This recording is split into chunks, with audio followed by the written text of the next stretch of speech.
दोस्तों नमस्कार। क्या राहुल गांधी भारतीय जनता पार्टी की राजनीति और विचारधारा के सर्वनाश का कारण बनने जा रहे हैं? 240 सीट लाकर भारतीय जनता पार्टी ने सरकार तो बना ली, लेकिन देश की जनता उन्हें पीएम पद के रूप में स्वीकार नहीं कर रही है। आज राहुल गांधी जब संसद भवन से निकलकर अपने घर में बैठकर एक वीडियो बना रहे हैं और सरकारी एजेंसियों को उसका जवाब कुछ घंटों के अंदर ही देना पड़ रहा है, तो यकीन मानिए पूरा सिस्टम भरभरा गया है। मैं बात कर रहा हूँ राहुल गांधी की अग्निवीर के ऊपर वीडियो की। कल उन्होंने अपने ट्विटर हैंडल पर शाम 8:16 पर एक वीडियो डाली, जिसमें शहीद अग्निवीर अजय कुमार का जिक्र किया गया था। उनके परिवार की वीडियो बाइट ली गई थी।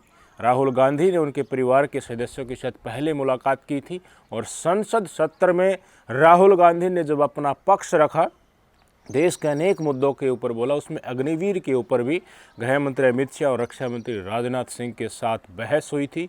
उस वक्त के दौरान राजनाथ सिंह ने कहा था कि अग्निवीर जो शहीद हो जाते हैं ऑन ड्यूटी में, उनको 1 करोड़ रुपया दिया गया है।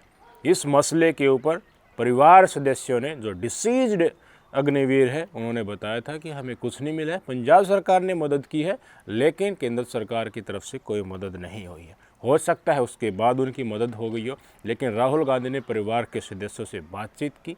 परिवार के सदस्यों, जो शहीद अग्निवीर के पिता ने बताया कि हमें केंद्र सरकार से कोई पैसा नहीं मिला है।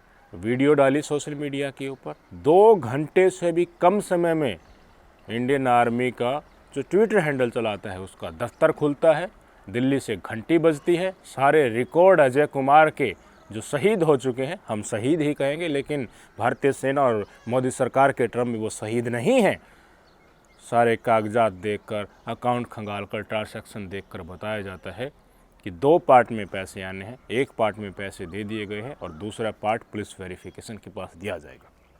मैं चाहता हूँ राहुल गांधी ने आज भारतीय जनता पार्टी को, रक्षा मंत्रालय को और रक्षा विभाग के सोशल मीडिया हैंडल को आज मजबूर किया है 2 घंटे से भी कम समय में जवाब देने के लिए। तो वो वीडियो क्या थी और वो आवाज़ क्या थी और वो मुद्दा क्या था जो राहुल गांधी ने अपने सोशल मीडिया हैंडल पर कल 8:16 पर शाम को डाला है आपके सामने। संसद में अपने भाषण में मैंने कहा, सत्य की रक्षा हर धर्म का फाउंडेशन है। जवाब में राजनाथ सिंह जी ने शिव जी के फोटो के सामने पूरे हिंदुस्तान को, देश की सेना को और अग्निवीरों को कॉम्पनसेशन के बारे में झूठ बोला। मैंने अपने भाषण में कहा था, मेरी बात मत सुनिए, उनकी बात भी मत सुनिए, अग्निवीर के परिवारों की बात सुनिए। कोई सहूलत नहीं मिल रही, ना सेंट्रल गवर्नमेंट, पंजाब सरकार ने दी हमें, चलो जो भी है मनता हक, तो सेंट्रल गवर्नमेंट ने कुछ नहीं दिया हमें। बोलते आएंगे पैसे, इलेक्शन आ रहा है, वो आ रहा है, ना जाने कब आएगा। शहीद अजय सिंह जी के पिता ने मेरे और रक्षा मंत्री के भाषण सुनने के बाद ये बयान दिया है। जो राजनाथ ने कल बयान दिया कि 1 करोड़ रुपए का शहीद परिवार को भेज चुके हैं, सानू कोई मैसेज नहीं, ना कोई पैसा आया हाल तक जी। राहुल गांधी बहुत आवाज उठा रहा, सदन में बैठा दामा कर रहा भी शहीदां दे परिवारां नूं इन्हां दी बनदी जो सहूलतां मिलनी चाहिए, अग्निवीर योजना बंद होनी चाहिए, रेगुलर भर्ती होनी चाहिए। रक्षा मंत्री जी ने संसद में शहीद अजय सिंह जी के परिवार से, अग्निवीरों से, सेना से और देश के युवाओं से झूठ बोला है। रक्षा मंत्री जी, आप इन सब से माफी मांगिए। डरो मत, डराओ मत, सत्यमेव जयते। राहुल गांधी ने कहा कि रक्षा मंत्री राजनाथ सिंह को देश से माफ़ी मांगनी चाहिए थी। ये वीडियो आ गई, सोशल मीडिया पर ज़बरदस्त तरीके से वायरल हुई। मजबूर होकर गोदी मीडिया को भी अपने टीवी चैनल्स पर ये वीडियो क्लिप कुछ चैनल्स के द्वारा चलानी पड़ी। अपने जितने भी नेता हैं कांग्रेस पार्टी के, इंडिया गठबंधन के, उन्होंने इस वीडियो को शेयर किया। वीडियो ज़बरदस्त वायरल होने के बाद रिप्लाई आता है इंडियन आर्मी की ऑफिशियल हैंडल की तरफ से। कितने बजे आया? 10:11 के ऊपर ADGPI इंडियन आर्मी की तरफ से आप स्क्रीन पर देख लीजिए। Clarification on emoluments to Agniveer Ajay Kumar, certain post देखी गई हैं अग्निवीर अजय कुमार, उनके नेक्स्ट ऑफ किन को कुछ नहीं दिया गया है इस प्रकार की। इन्होंने बताया कि टोटल 98 लाख दे दिए गए हैं और 67 लाख और दिए जाएंगे, जो पुलिस वेरिफिकेशन होने के बाद टोटल 1,65,00,000 रुपए दिए जाएंगे। राहुल गांधी ने रात में सरकारी एजेंसियों को इतना मजबूर कर दिया, उनके उठाए गए सवाल रक्षा मंत्री के ऊपर अंगुली कर रहे थे, तो रक्षा मंत्री ने ऑब्वियसली और उनके दफ्तर ने इंडियन आर्मी से पूछा गया होगा कि ये परिवार क्या कह रहा है, राहुल गांधी क्या कह रहे हैं। सुबह तक तो आडंबर रच जाएगा, बड़ा बवाल मच जाएगा। तो क्या अब जब परिवार का सदस्य शहीद अग्निवीर का पिता कह रहा है कि हमें नहीं मिला है, तो कल ही फटाफट राहुल गांधी की वीडियो आने के बाद ये पैसे उनके अकाउंट में डाले गए हैं, जो ऑलरेडी पेमेंट कर दिया गया है, इससे पहले भी डाले गए होंगे। तो जो परिवार के द्वारा जो वक्तव्य रखा गया था वही राहुल गांधी ने आगे किया है। 2 घंटे से भी कम समय में अगर सरकारी संस्थाओं का रिप्लाई रात में दफ्तर खुलकर आ रहा है, तो समझ लीजिए इस सरकार को चला कौन रहा है, इस सरकार के लिए मुद्दे कितने हावी विपक्ष के द्वारा अब किए जा रहे हैं। यही राहुल गांधी कल को शहीद सुखवर्ण सिंह, जो हरियाणा और पंजाब बॉर्डर के ऊपर पुलिस की गोली से कथित रूप से मारा गया था, उसके घर में बैठकर उनके फैमिली मेम्बर्स की वीडियो लेकर अपने सोशल मीडिया पर डाल देता है, तो क्या हाल होगा कृषि मंत्री नए नए बने शिवराज सिंह चौहान का। अगर यहीं राहुल गांधी गुजरात में जाकर के, जो ऑलरेडी अल्टीमेटम लिखकर संसद भवन में मोदी जी को दे चुके हैं कि तुम्हें गुजरात में हराना जा रहे हैं, और वहाँ के छोटे और मध्यम व्यापारियों से वीडियो बनाकर बताते हैं किस तरीके से चंद पूंजीपति जो उन्हीं के गुजरात से हैं, उन्होंने उनका हिस्सा खा लिया। महिला पहलवानों के बगल में बैठकर विनेश फोगाट और बजरंग पूनिया को बैठा लेते हैं और आप बीती उनसे सुनवाते हैं। गृह मंत्री अजय मिश्रा टैनी के बेटे ने जिनको थार से कुचला था, उनके परिवार की वीडियो बनाकर सोशल मीडिया पर डालते हैं। तो अमित शाह जी, क्या जवाब आपके ऊपर होगा। बदहाल होती अर्थव्यवस्था, देश की जनता जो मोदी की स्कीम से बेनिफिशरीज है, एक बार सिलेंडर तो ले लिया लेकिन दोबारा भराने की उनकी औकात नहीं है, जेब कटी हुई है, वो वीडियो सोशल मीडिया पर डाल दिया, तो क्या होगा, क्या हसर तो होगा। एक बार सोच कर तो देखिए। मोदी के मंत्रियों और इनकी रेस्पेक्टिव सरकारी संस्थाओं से जो जवाबदेही जिनकी होनी चाहिए, आंसर नहीं दिया जाएगा। क्या राहुल गांधी ने इतना मजबूर कर दिया कि जो सवाल उठा रहे हैं उनका जब जवाब देने को नहीं बन रहा है, उनका सॉल्यूशन करना पड़ रहा है, और सॉल्यूशन नहीं हो रहा तो अंडरग्राउंड होना पड़ रहा है। राहुल गांधी और गृह मंत्री अमित शाह और रक्षा मंत्री राजनाथ सिंह की संसद भवन का वो पार्ट मैं आपको सुनाना चाहता हूँ जिसमें अग्निवीर को लेकर बहस हुई थी।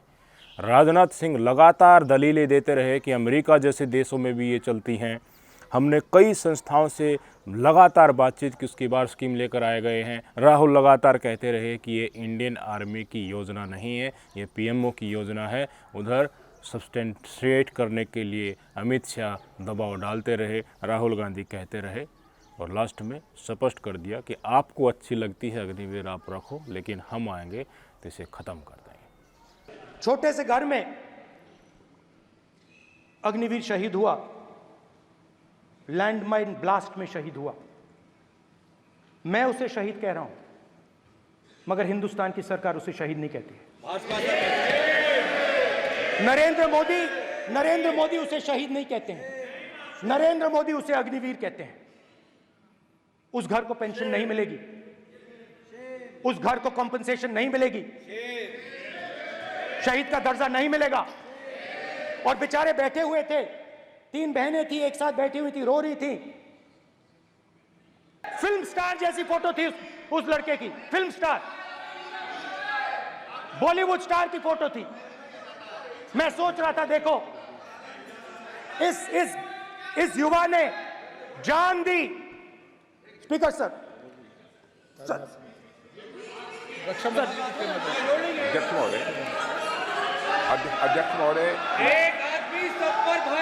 अध्यक्ष महोदय, मैं नेता प्रतिपक्ष से अनुरोध करना चाहूंगा, गलत बयानी करके सदन को गुमराह करने की कोशिश। गलत नहीं है सर, गलत नहीं है सर। कर देना चाहता हूं कि युद्ध के दौरान अथवा सीमाओं की सुरक्षा के दौरान यदि हमारा कोई अग्निवीर का जवान शहीद होता है तो उसके 1 करोड़ रुपए की धनराशि सहायता के रूप में उसके परिवार को मुहैया कराई जाती है।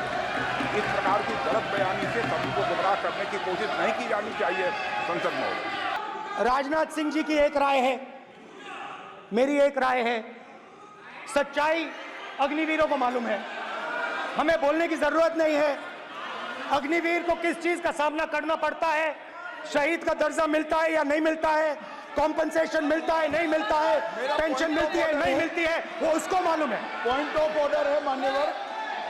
अब सदन के सामने दो स्टेटमेंट हुए, एक हुआ विपक्ष के नेता का, दूसरा हुआ माननीय राजनाथ सिंह जी का, रक्षा मंत्री जी का। ये कहते हैं कि 1 करोड़ रुपया नहीं मिलता है। श्री राजनाथ सिंह ने अधिकृत रूप से कहा कि मारे जाने वाले अग्निवीर को जो शहीद होता है उसको 1 करोड़ रुपया मिलता है। उनको फैक्चुअल पोजीशन सदन पर रखनी चाहिए मान्यवर। ये सदन झूठ बोलने की जगह नहीं है मान्यवर, यह सच बोलना चाहिए। और अगर ये नहीं रखते हैं तो उनको ये सत्यापन नहीं करते अपने स्टेटमेंट का, तो उनको सदन और देश से और अग्निवीरों से माफी मांगनी चाहिए माननीय। अग्निवीर की सच्चाई मैंने फ्लोर ऑफ द हाउस पे रखी है और राजनाथ सिंह जी ने भी कहा है, जो रियलिटी है वो हिंदुस्तान की सेना को मालूम है, वो अग्निवीरों को मालूम है। उनके कहने से या मेरे कहने से कोई फर्क नहीं पड़ता, सच्चाई तो उनको मालूम है। उनको मालूम है सच्चाई कौन बोल रहा है। देश की सेना जानती है, पूरा देश जानता है कि अग्निवीर स्कीम सेना का स्कीम नहीं है, पीएमओ का स्कीम है। और पूरी सेना जानती है कि स्कीम प्राइम मिनिस्टर का ब्रेन चाइल्ड था, स्कीम सेना का ब्रेन चाइल्ड नहीं था। मैं नेता प्रतिपक्ष से विनम्रता पूर्वक अनुरोध करना चाहता हूं कि कृपया वह सदन को गुमराह करने की कोशिश न करें। अग्निवीर योजना के संबंध में बहुत सारे लोगों से 158 ऑर्गेनाइजेशन के साथ सीधा संवाद स्थापित हुआ है, उनके सुझाव लिए गए हैं, तब यह अग्निवीर योजना लाई गई है और बहुत सोच समझकर यह योजना लाई गई है। और मैं यह भी स्पष्ट कर देना चाहता हूं, इस प्रकार की योजनाएं दुनिया के कई देशों में है, यूएस में है, यूके में है, वहां पर किसी को कोई किसी प्रकार की आपत्ति नहीं है। अब बिना अग्निवीर योजना के बारे में समझे, बिना उस संबंध में कोई पूरी जानकारी हासिल किए इस तरीके से सदन को गुमराह करना, इसे कदापि उचित नहीं ठहराया जा सकता। महोदय, मैं तो आपसे ये अनुरोध करूंगा, इसे सदन की कार्रवाई से बाहर निकाला जाना चाहिए। सिंपल सी बात है स्पीकर सर, इनको अग्निवीर अच्छा लगता है, आप उसको रखिए, हम उसको बदल देंगे, हटा देंगे। सिंपल सी बात है, हमारी सरकार आएगी, अग्निवीर को हम हटा देंगे। यही वो संकट सबसे बड़ा है। अब देश के लोगों में ये भावनाएं फैलने लगी कि जो जो गलत हो रहा है, इंडिया गठबंधन की सरकार आई उसे ख़त्म कर देगी। चाहे अग्निवीर का मुद्दा हो, चाहे किसानों का मुद्दा हो, चाहे हमारी महिलाओं का मुद्दा हो, चाहे बेरोजगारों का मुद्दा हो, जड़ से कोई बीमारी मिटती है, सुकून तभी मिलता है। अग्निवीर में आप लाख सुधार कर लीजिए, गृह मंत्री अमित शाह जी, रक्षा मंत्री राजनाथ सिंह जी और मोदी जी, लेकिन जब ये जड़ से जाएगी तभी जनता में सुकून मिलेगा। काले कानूनों में तो कृषि काले कानूनों में आपने बहुत सारे बदलाव करने की हामी भर ली थी, लेकिन जब वापस लिए तभी सुकून पहुंचा और किसान ट्रैक्टर का मुंह अपने अपने घर की तरफ करके वापस चल दिए थे। अब आपके दिए गए तथ्यों के बाद भी राहुल गांधी भरे सदन में देश और दुनिया के सामने कह रहे हैं कि हमारी सरकार आएगी तो हम अग्निवीर को वापस ले लेंगे। यहाँ बैठ गए लोगों के मन में, हमें नहीं चाहिए ये स्कीम, ये दूर होनी चाहिए, हम रेगुलर भर्ती चाहते हैं। राहुल गांधी और विपक्ष ने आज मजबूर कर दिया है इस देश की सत्ता चलाने वाली सरकार और आला नेताओं को कि तुम्हारी औकात और विशाद कितनी है, और समय तक इस देश की जनता नहीं सहेगी। राहुल गांधी ने जनता और सरकार के बीच में जो गैप था उसमें बांध की तरह लेटकर उसको कम कर दिया है। अब जनता के सवाल एलओपी राहुल गांधी के जरिए सीधे सत्ता से टकराते हैं और सत्ता उसी पुल से होते हुए वापस जनता को जवाब देने के लिए मजबूर हो रही है। याद कीजिए वो पल जब राहुल गांधी को इसी सदन के अंदर और इसी सदन से बाहर समाज में और सोशल मीडिया के ऊपर भारी बेइज्जत किया जाता था। संसद में बैठे बैठे राहुल गांधी सुनते रहते थे और मोदी जी और गृह मंत्री अमित शाह जी नेहरू का रिकॉर्ड, इंदिरा का इमरजेंसी और राजीव गांधी के समय जब जब कांग्रेस की सरकार हुई उनकी नाकामियां को गिनाकर उनके ऊपर लांछन लगाते रहते थे। राहुल ने सोचा कि ऐसे काम चलेगा नहीं, अब जनता के पास जाना ही पड़ेगा। क्यों? न तो सोशल मीडिया उस समय पर राहुल के साथ था और न ही टेलीविज़न मीडिया। उन्होंने पप्पू का टैग राहुल गांधी के ऊपर लगा दिया गया था। आए इलेक्शन में ग्राफ कांग्रेस पार्टी का गिरता हुआ जा रहा था, लेकिन पता इनको ज़रूर था कि तुम्हारा कैडर जो इंदिरा के समय, जो नेहरू के समय, जो और भी कांग्रेस के बड़े बड़े प्रधानमंत्री मनमोहन सिंह जब हुए, वो सारा का सारा कैडर पूरे देश में पसरा पड़ा है, बस उसको जीवंत करने की ज़रूरत है। दक्षिण से लेकर उत्तर तक राहुल गांधी ने भारत जोड़ो यात्रा निकाली। उनको ट्रोल किया जाता रहा, उनको बदनाम किया जाता रहा, लेकिन सत्य के रास्ते के ऊपर राहुल गांधी निकल चुके थे। जो पप्पू की छवि थी उसको दूर करने के लिए जनता के मन से उनकी समस्याओं को जाना, समझा, असल दर्द क्या है उसको जाना। कभी चाय की दुकान के ऊपर रुक जाते हैं, कभी ठेले पर रुक जाते हैं, तो कभी बेरोज़गार अग्निवीरों से बात करते करते देश और दुनिया की तमाम जनता के साथ मिलते हुए आगे बढ़ते रहे और श्रीनगर तक पहुंच गए और इंडिया गठबंधन के तमाम नेताओं को वहां पर बुलाया गया। भारी स्पीच दी गई, बारिश हो, धूप हो या बर्फ़ पड़ती रहे, राहुल गांधी सत्य बोलने से रुके नहीं। उसके बाद राहुल गांधी संसद भवन के अंदर पहुंचे, दाढ़ी बढ़ी हुई थी, टी शर्ट पहनी हुई थी, फोटो दिखाए मोदी और अडानी की, बेनकाब किया, घंटों तक भाषण दिए और थरथरा गए भाजपाई वाले कि ये तो पप्पू नहीं रहा, अब क्या करें। गोदी मीडिया को नया टास्क दिया गया है कि इनको नए सिरे से, नए एजेंडे से बदनाम करे, लेकिन राहुल ने परवाह नहीं की। भारत जोड़ो यात्रा समाप्त होने के बाद भी वो कभी पहलवानों के अखाड़े में पहुंच जाते थे, कभी मुखर्जी नगर पहुंच जाते थे, कभी किसी ढाबे के ऊपर पहुंच जाते थे, किसी रेस्टोरेंट में पहुंच जाते थे, कभी कुली के पास पहुंच जाते थे।